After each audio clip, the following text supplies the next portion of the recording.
Namaskar and welcome to the third day of the 15th Jaipur Literature Festival. Protected by Dettol, Banega Swasth India. The festival brochure and flyer are available for purchase at the information desk.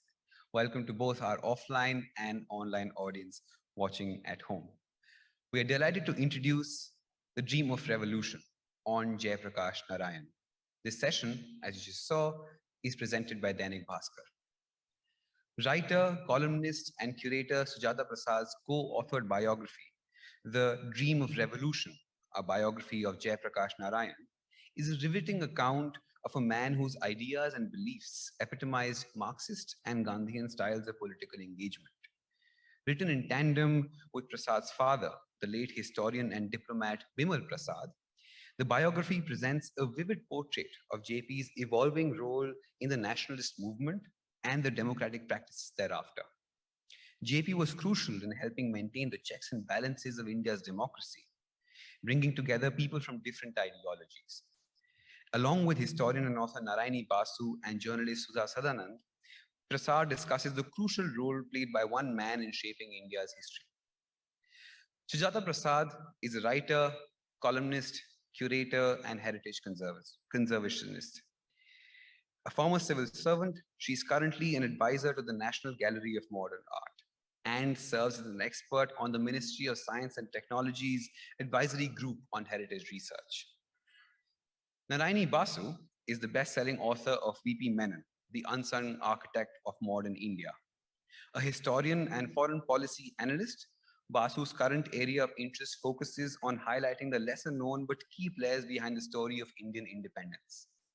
Sudha Sadhanand, our moderator today, has spent more than 3 decades in various fields of mainstream media and allied streams such as publishing, radio, documentaries, and TV news. Sadhanand is one of the first bilingual anchors to have worked with some of the earliest private news channels. Her last stint was with Westland Amazon, where she led their non-fiction list and edited Pawan K. Verma and Veer Sanghvi, amongst others. Currently, she is the president of editorial affairs at India Ahead. Ladies and gentlemen, a huge round of applause for our panel today, and over to them.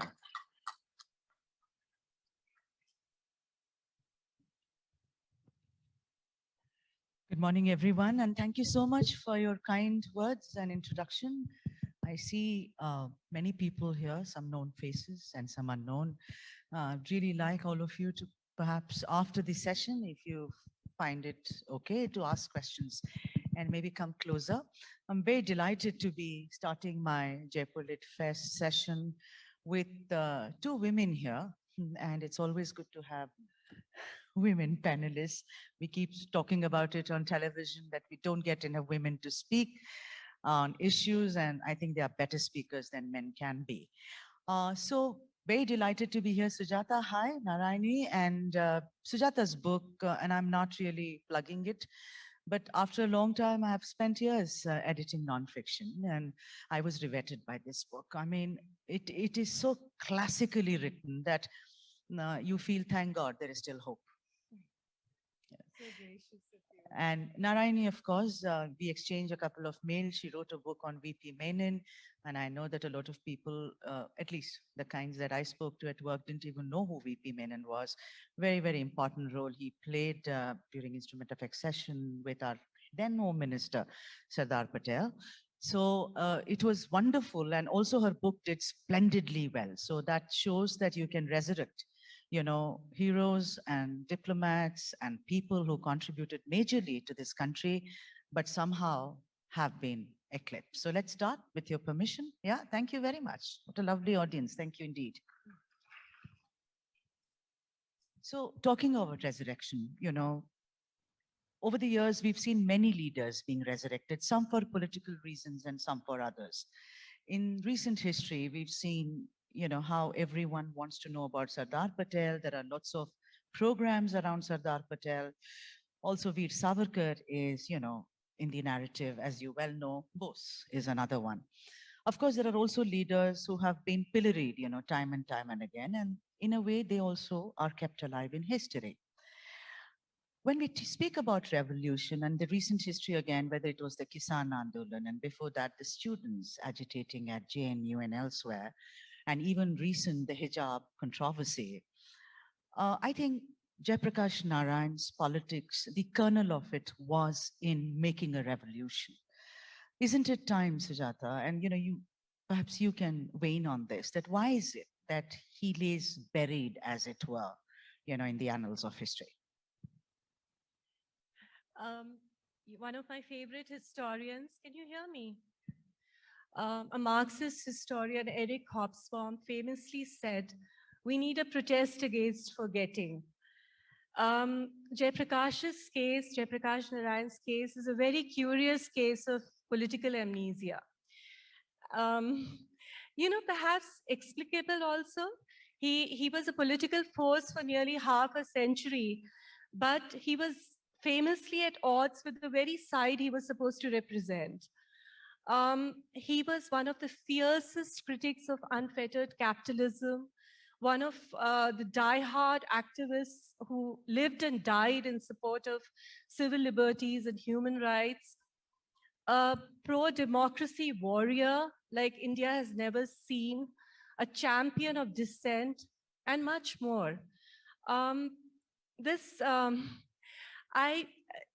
Coming back to Sudha, what you said, it's so surprising that even during his lifetime, after the Janta victory in 78, 79, he actually died a very tormented and very traumatized man, because the very side that he brought to power completely forgot him. They forsake, they sort of more or less deserted him.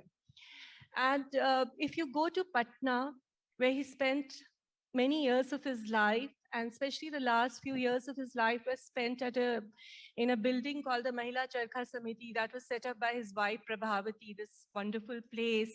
And he used to stay in one of the rooms of Mahila Charkha Samiti and pay a rent for it. You go there, it's such a neglected place with garbage dumps all around. It's waterlogged through the monsoon months. But I almost weep when I go there, because I was so, in some senses, I was intimately connected to the man.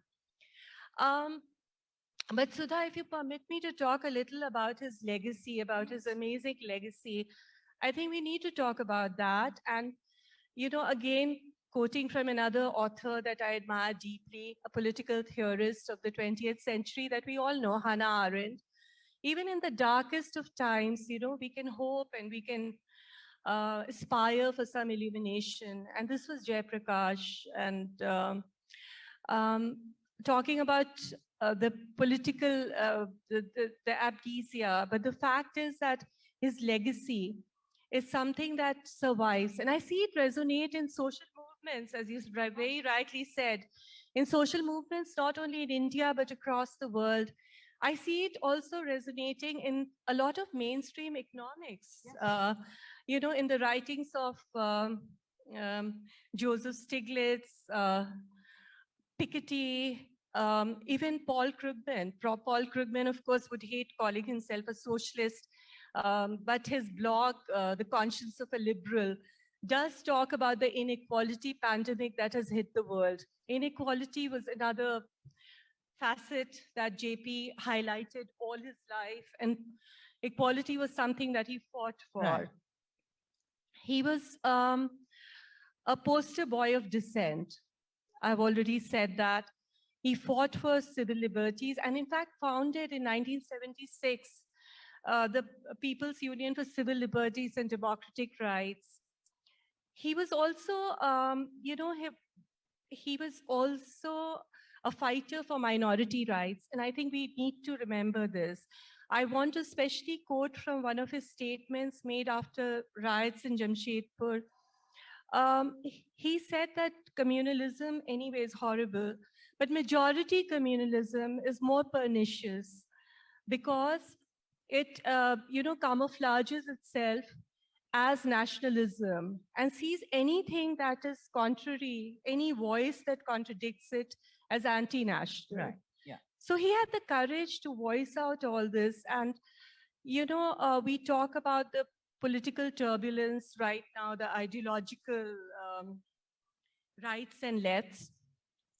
But a lot of the times, during the 50s, post-independence also, there was a lot that was happening that used to rankle, Yeah. that JP wasn't comfortable with. Yeah.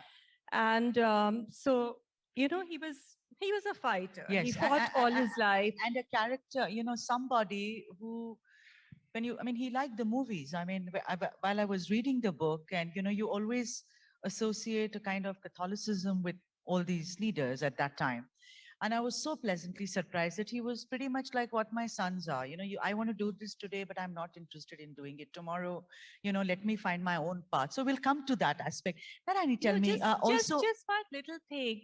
When I said that it's in a certain sense explicable because we are living in neoliberal times. Right. We are also living in times of extreme right populism. So it is, in a certain sense, it's easy to, it's not very difficult to see why we choose to forget a person like him. Right. I wanted to, if you can take that question away also about VP Menon. And like I said, great diplomats, people who worked right at the back. For instance, Sukumar Sen. I wonder how many people even remember what he did for this country and what we are today. Of course, elections are absolutely different now, but very few people know about him, and it's such a pity. So tell me, as somebody who actually orchestrated or designed the way India will look as a republic and feel he had a great contribution. When you look at JP, this is my understanding, Sujata can perhaps contradict me, but the man was the leader. The leader was the man. There was a seamlessness to it. There were no two faces, as it were. What about VP Menon? Was he somebody, who was pretty much the man who worked behind the scenes and also as a man in life? Sorry. I think just to sort of carry forward what Sujata was saying about not just JP's legacy, but also legacies of men like VP Menon. They were two very different kinds of men. JP Narayan was somebody who was very active also in the early stages of his career. I think he was active all through. We'll come to that. No, at the grassroots, right? And in a sense, that is, it was foundational because he was the man who kept the Congress going when the big people were in jail. And if you look at somebody like VP Menon, he was equally prominent behind the scenes. You don't really hear of him as much in any mainstream narratives of the transfer of power. JP Narayan, however, was very much a force to be reckoned with, right? So if you have narratives of VP Menon being Sardar Patel's right-hand man, for instance, JP Narayan was very different in his projection of himself, which is, what I got from reading the biography. He was somebody who was completely unafraid to question those he worked with. And I think that was so important. He questioned received orthodoxies all his life. He revitalized new ways of thinking. He was, yeah, you're right. Yeah. So, there is the fundamental difference, of course, being that VP Menon was a bureaucrat. Yes. Jayaprakash Narayan was very much out there as part of the mainstream. So you basically saw and heard a lot more from Jayaprakash Narayan than you would from VP Menon. But that was just their careers. But to sort of continue from what Sujata was saying, and we must talk about JP's politics a lot more. His legacy, I think, is so much more relevant today. Simply because here was a man who was so completely principled and unafraid to stand for what he believed in. He was equally unafraid to learn and adapt to changing circumstances. He understood that as social and economic circumstances change. Yes. So just for can I annotate what you're saying? Yes, just a little bit. So, he in a sense swerved from Gandhi to Marx and from Marx to Gandhi again, but never forsaking one for the other. That was the most remarkable thing about him. Absolutely, absolutely. And it takes a special kind of awareness also about who you are and what you stand for, to be able to sort of be open to changing with the times that you're living in, because his career and his political life spanned such a critical space in India's modern political history. Truly. And the fact that he was unafraid to call out people like Nehru, whom he loved deeply, but he was unafraid to question Nehru whenever he felt that Nehru was maybe They going were off they were course. vicious tirades against Nehru and his politics, but I was discussing this with someone yesterday that hats off to Nehru that he took all that. Absolutely. Still thought that he would be a very capable and a Yeah. wise choice for a future prime minister. Yeah. There was also, apart from Gandhi and Marx, there was also a spikier phase he went through of Marxism, Leninism of the extreme kind. He set up an underground guerrilla movement in 1942 when Congress leadership was facing an existential crisis because many, all the leaders were in jail. At that time, very Che Guevara-like, but remember, a decade before Che Guevara got into action in Bolivia, here was a man who was leading an underground movement that resonated across vast regions of Bihar and the Tarai areas of UP. What a man. And, while researching on the book, I discovered a letter that he'd written to students, during his underground phase, which really reads like Che Guevara's treatise on guerrilla warfare, which has become such a Bible for revolutions in Latin and Central America.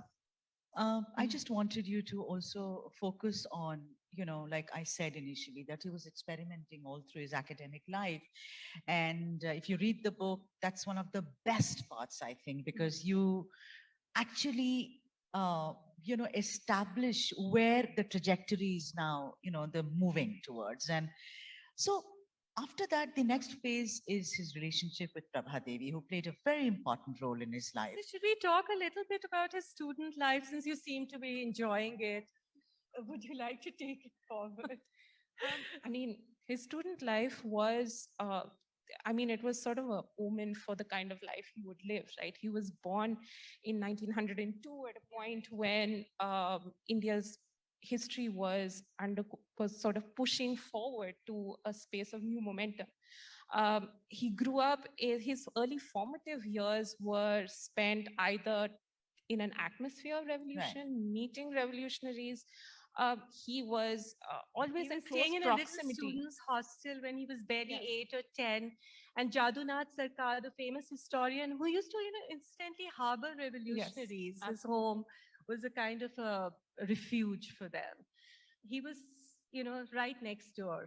Yeah, so all that. Revolution was, he was a kindred spirit to revolution, really speaking. So it's not perhaps surprising. But he went cut his forward. teeth into student politics with the non-cooperation movement. That's when he left college. When he had just 20 days left for his exams, ISC exams, but he suddenly decided to abandon studies. But when he went to America, those 7 years that he spent in America were really the years when he, embraced revolution in a big way. And that's so strange because America is the heart of resilient capitalism. But he went to the University of Wisconsin. He went to 4 universities, but in the University of Wisconsin at Madison, there were a group of revolutionary Marxists. And that's where he read the vast corpus of Marxist literature. He read Marx, Lenin, Plekhanov. He also read Engels.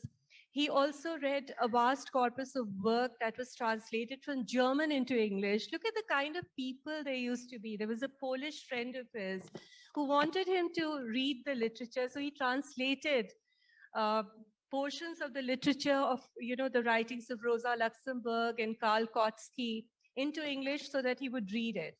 And he became a member of the communist cell at that point, and that started, in a sense, his political journey. Yes, Sudha. So I just wanted to,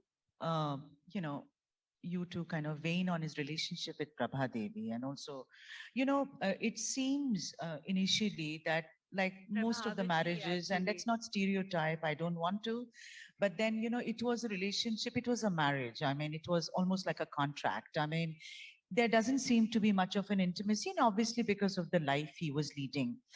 Then we see Prabhadevi, getting closer to Mahatma Gandhi, the ashram life, etc. Why don't you weigh in on the relationship these two shared? On page 59, you write how Prabhadevi was the strongest critic of his politics and always had an opinion. But overall, how do you look at his relationship with her and also with several other women, for instance, Vijayapatwardhan? His relationship with his wife was, I think, extremely strong. And my book has failed if it hasn't conveyed that. It was not a sexual relationship. Prabhavati was an extremely feisty woman. Her father, Braj Kishore Prasad, was involved with the 1917 Champaran Satyagraha. He was one of the leading lawyers of Bihar. And he trained her to question ossified social conventions. So she was quite her own person, She was an early 20th century feminist, if one can call her that. But so when she married Jayaprakash, she was already hugely influenced by Gandhi. And she'd, soon after her wedding, she decided to go and live at the Gandhi ashram. At that point, Jayaprakash was studying in America.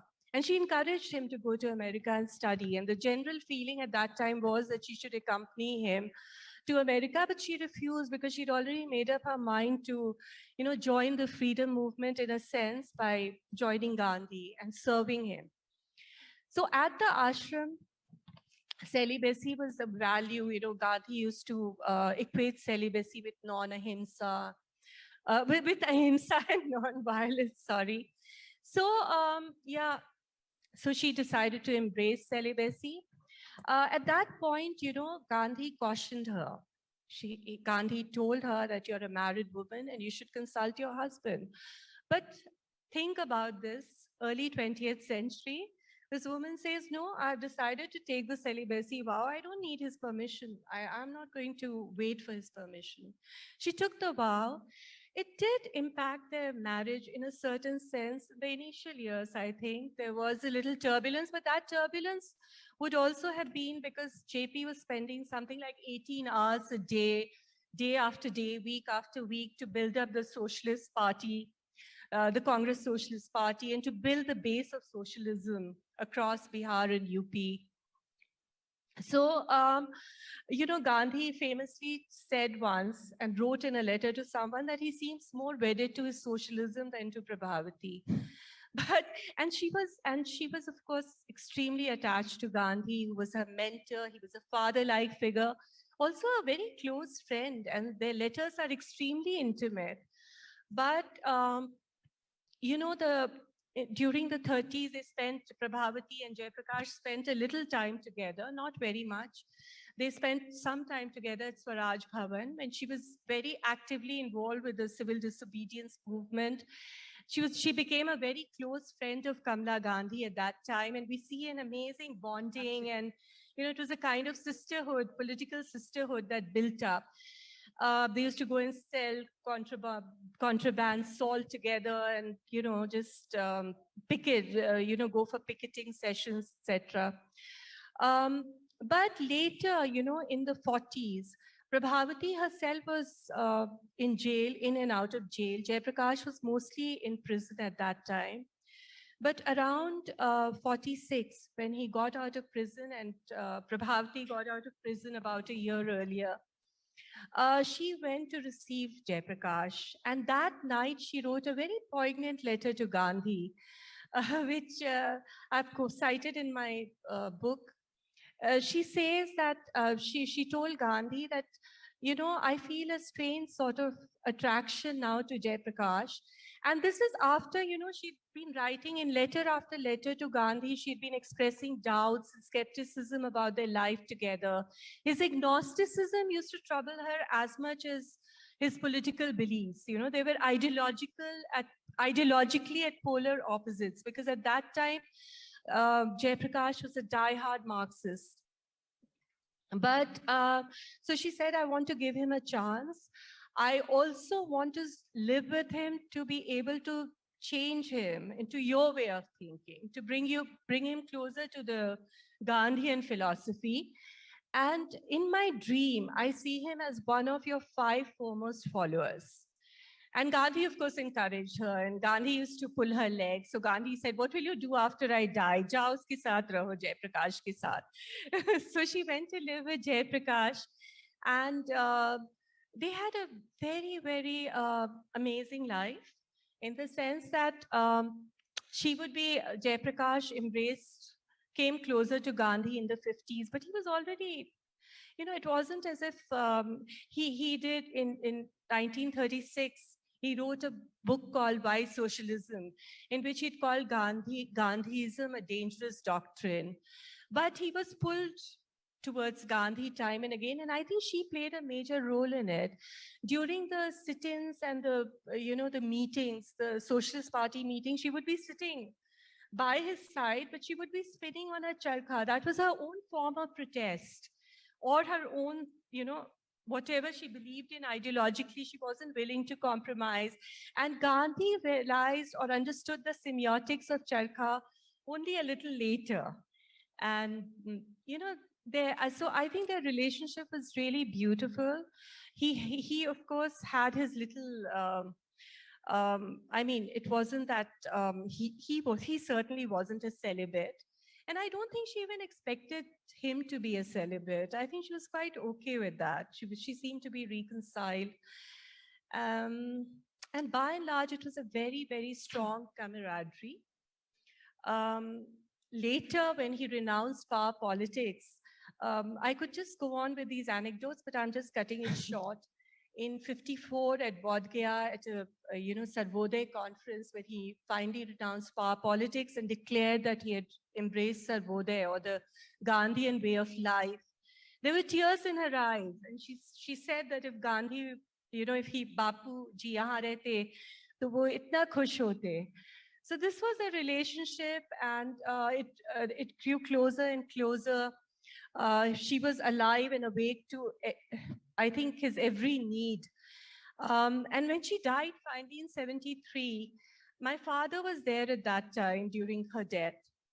And he said that JP, it was so difficult to control him. He was completely broken. And he wrote a long letter to Prabhadevi that was later, at my father's persuasion, put out in the public domain, where he calls it a letter, broken, he describes the letter as broken words of worship and love. So I think it was a relationship of equals. Many times it's been compared with Kasturba's relationship with Gandhi, but I don't think it was that. She was absolutely an equal, and if I may say, I think part of the reason why he embraced Gandhi was because of Prabhadevi. I think sort of just to come in there, because I think what your book does really beautifully is to bring out the complexity and also the beauty of that marriage, because Prabhadevi was very much her own woman, and she never lost sight of that fact, even though she was married to a very complex man, a man who had very purposefully chosen a very public life. She was also as committed to, as you said, standing for what she believed in. Her life was equally public. So near the Socialist Party office in Kadamkua in Patna, she set up charkha shacks for women, to empower them and to make them spin for their own lives and livelihood and spin for the country's freedom. That was the kind of feisty, strong woman she was. Yeah. In fact, in your book, you've written that, when she passed away, it was like a very moderating influence in JP's life had also passed. Yes, because I think she was, in certain senses, she was that moderating influence. And I think I have quoted from a letter of Indira Gandhi, and I think Indira feared that the moderating influence in his life was lost irretrievably. His relationship with both the Mahatma as well as Nehru,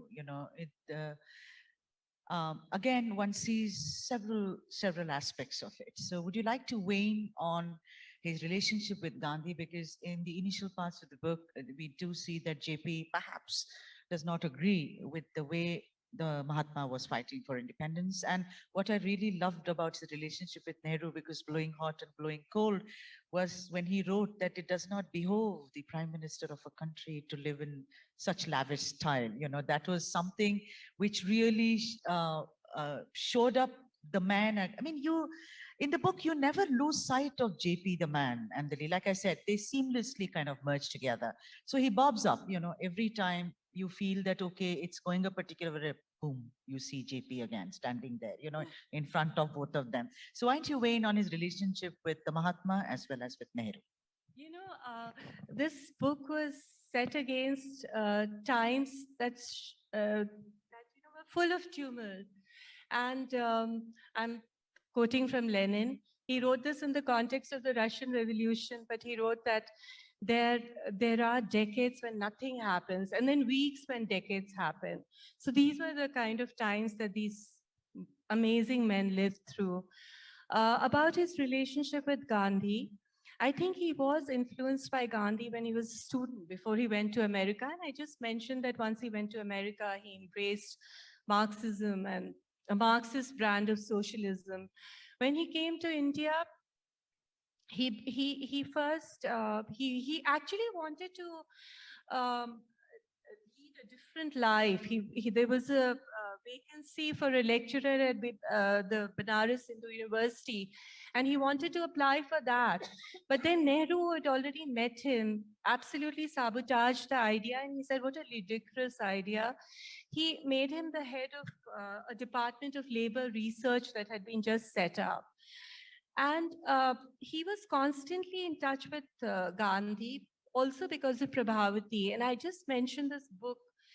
When he set up his, when the Congress Socialist Party was set up, soon after that, he wrote this book, Why Socialism? And he's actually said that, Gandhi is is deluding the masses.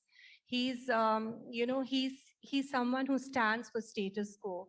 But slowly, as he, became disenchanted, he became disenchanted with the Congress too. He said that the Congress was in the hands of a coterie that was anti-labor and anti-peasant in orientation and completely bourgeois in orientation. He became totally disenchanted with the Communist Party of India.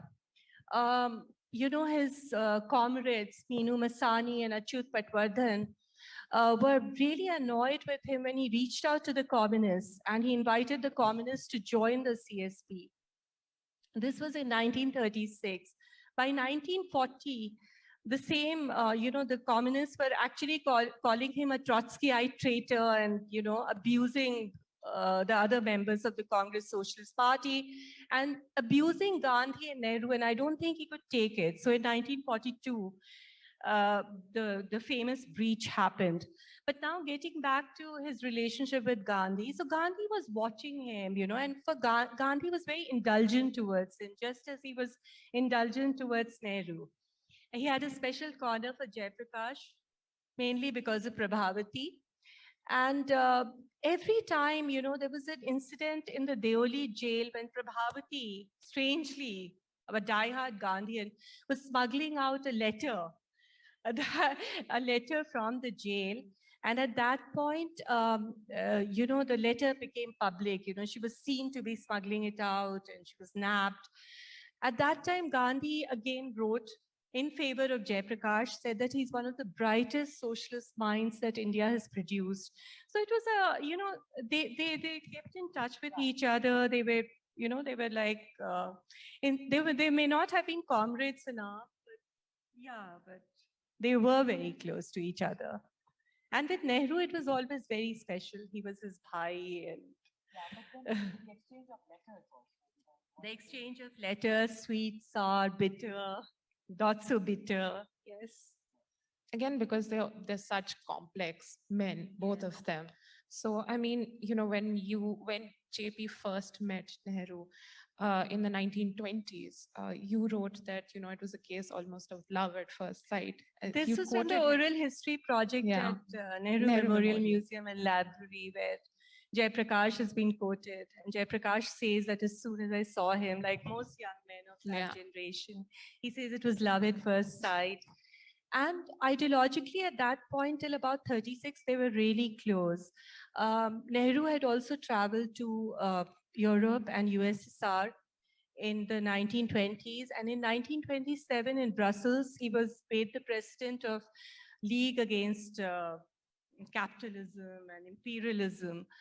When he came back to India, he embraced the idea of a socialist wing within the Congress, because that's what he too was ideologically close to.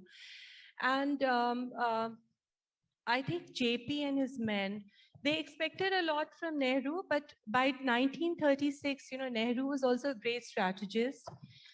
1936, 1937, when he was Congress president, he turned to a Fabian brand of socialism that JP, being the absolute radical that he was, could not take. And then that's when the differences really began to surface.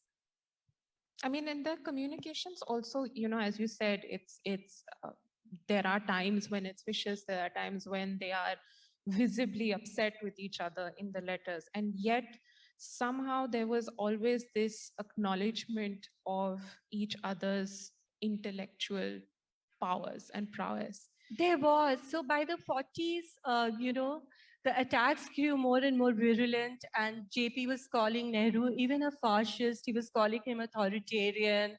It was only later when he would cross swords with Indira that Nehru became a great visionary and a great democrat.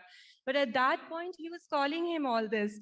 In 1948 or 49, I forget which year, strikes were outlawed. And at that point, JP was, a great champion of all the peasant and labor organizations. So he, and 500 socialist leaders were arrested in Bihar alone. And that itself shows where India was drifting and what was happening to India.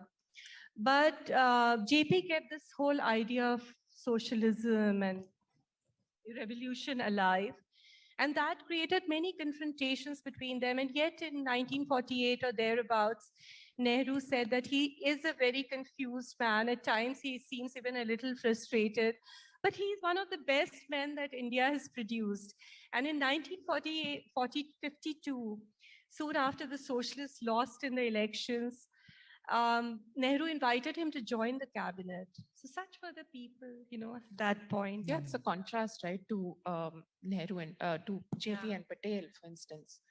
Their correspondence was vitriolic. It was, it was frustrated. It was angry. I think right from the point that the socialists joined the Congress, Patel viewed them as a very divisive force within the organization, and the vitriol started from then on.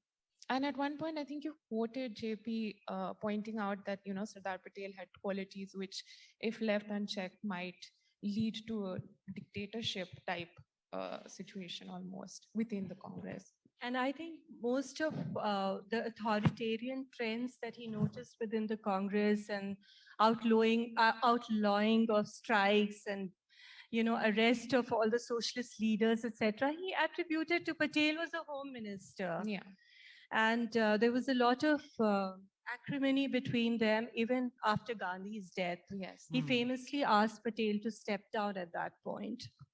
I think they're gesticulating to us that we should actually talk a little and about I just want to come to Indira Indira. Gandhi, because I think that is really the kernel of it, if I look at it. And, initially avuncular, he calls her Hindu, and then the first presidential elections happen and she writes back to him also. She's very, very careful and says, how little you know me. So why don't you weigh in on JP's relationship with Hindu and later, of course, the Prime Minister of this country? Yeah, it started with her being Hindu and later Madam Prime Minister. It was really a textbook case of Schadenfreude. When JP died, she wrote to Fori Nehru.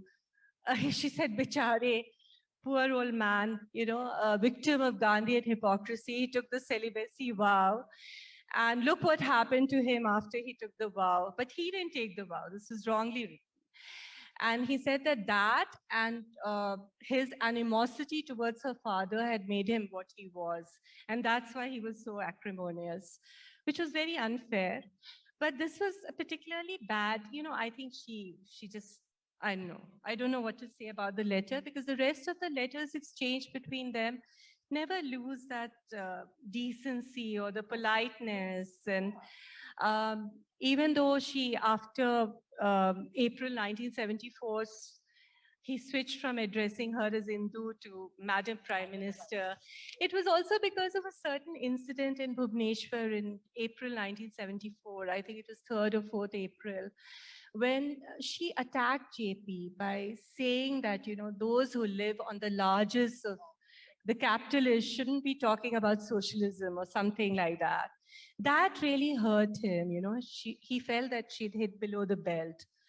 And the relationship was never the same. But when she turned 50, what a beautiful letter he writes to her, you know, which I really think, would you like to speak about that? And that's what, you know, the journey from Indu to Madam Prime Minister, you know, but somewhere, like you say, the decency was very much, and there was an underlying affection also, which is very, very evident. There was. The relationship turned very rancorous somewhere around, you know, I think from 66 to about 74, they kept exchanging, early 74, very informal letters that said a lot. Even though they disagreed on many issues, they disagreed, they agreed on some issues. So Indira looked at him when she devalued the Indian currency, bank nationalization, which is part of what he had suggested to Nehru early on in 1953, when he had put, you know, sent 14 points for consideration of Nehru for national reconstruction. This was part of it. So there was affirmation, but there was extreme disagreement, you know, with the passing of the 24th Amendment, for instance, or selection of a Chief Justice superpassing 3 other candidates by the order of seniority, and other such things. But, you know, the Bangladesh war, for instance, you know, just before the war happened, to build up public opinion, even while JP was attacking her soon after the elections, he was talking about the malpractices during the elections, particularly in Kashmir. He was also particularly unhappy about her continuing dalliance with CPI. And he was going public with all this, but she sent him to 16 countries, you know, over some 6 weeks to speak to the global conscience of the people, you know, and to build up a consensus against what was happening in East Pakistan at that time, about all the 30 million displaced, etc. So there was a lot of to and fro, despite differences.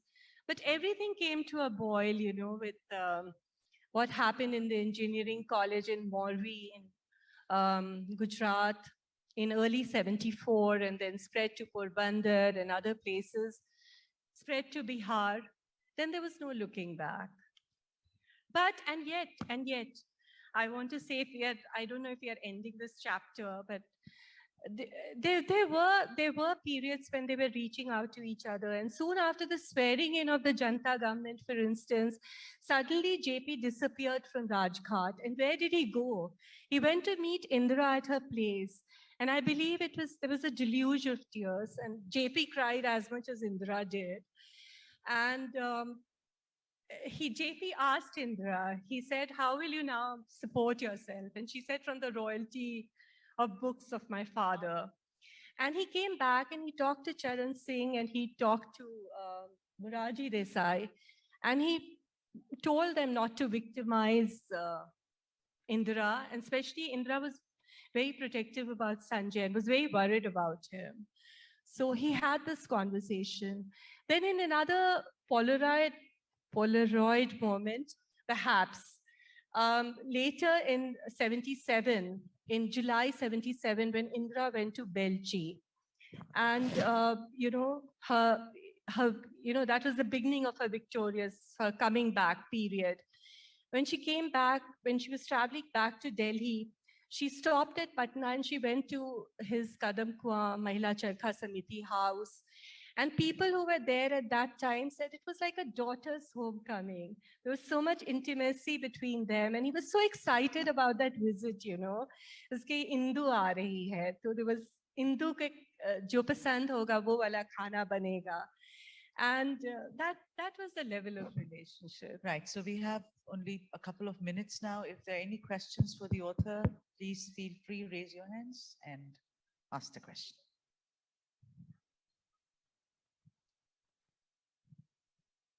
Anybody? Right at the back? Yeah. Someone pass her the mic, please. Someone pass her the mic. Thank you so much for telling us this. You're quite right. The amnesia around JP is extraordinary.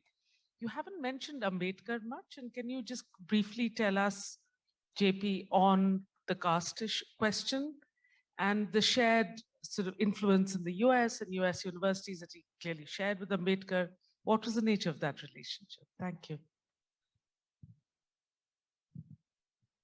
I don't think he was, that intimate with Ambedkar. He used to respect Ambedkar. You know that he refused to join the. He was, when during the making of the constitution, he stood apart. He did not agree with the way things were being done.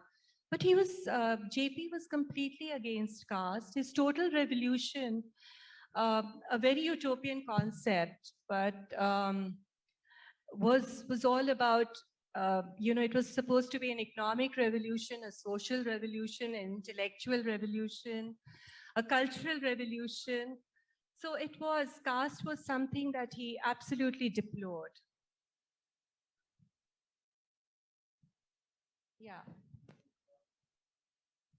Hi, this is Sahiti here. I would like to know how are the socio-economic and little bit political definitions of that era of women leaders like Prabhadevi and Prabhavati, Kamala Gandhi and others, and their dependence or lack of financial independence or interdependence. Let me use the word interdependence. How did this influence leaders like Jayaprakash Narayan and Gandhi and Nehru? Like, is there any interplay? I don't think JP, I'm just going to stick to JP and Prabhavati. He also did not have any income. And through the 30s, it was Gandhi who was actually bailing him out of very difficult situations. And Prabhavati was doing her own thing. She was running charkha classes. When she was not in prison, she was running charkha classes, probably not getting any money from it. But I don't think they were, there was no question of an income, a steady income. So. Is it all? Oh.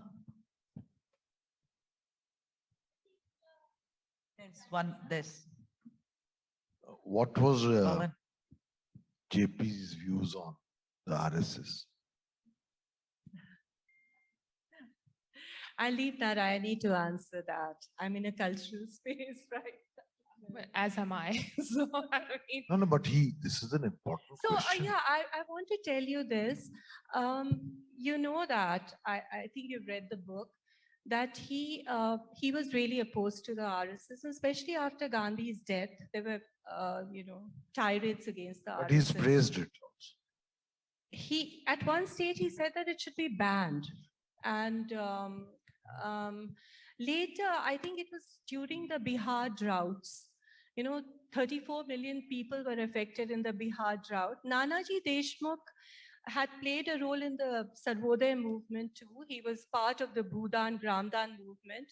He came to Bihar and he worked along with JP. And I think that is when he started getting sucked into, well, I won't use the word sucked in. I'm sorry about using that word. But he was sort of value neutral when it came to assessing people like Nanaji Deshmukh. And JP was a humanist. He was a very naive person also in a certain sense. He felt that once they would all come together as part of the revolution, individual identities would not matter. They would kind of blend together and become one entity. it was the, some of his intellectual constructs actually can be questioned now. Yeah, thank you so much, everybody. We've completely run out of time. And thank you so much. And for a lovely session, Sujata, as well as Narayani. And I hope we once again hear Sihasan Khali Karo Ki Janta Aati Hai. Thank you so much. We'd like to thank our panelists today, Sujata Prasad, Narayani Basu, and Ms. Sudha Sadhanand for that very inspiring and interesting discussion. And we thank the Dainik Bhaskar for their support for this session. You can obviously get the authors outside for the book signing and to ask any further questions you may have in case you weren't able to ask. The book signing stall is right outside.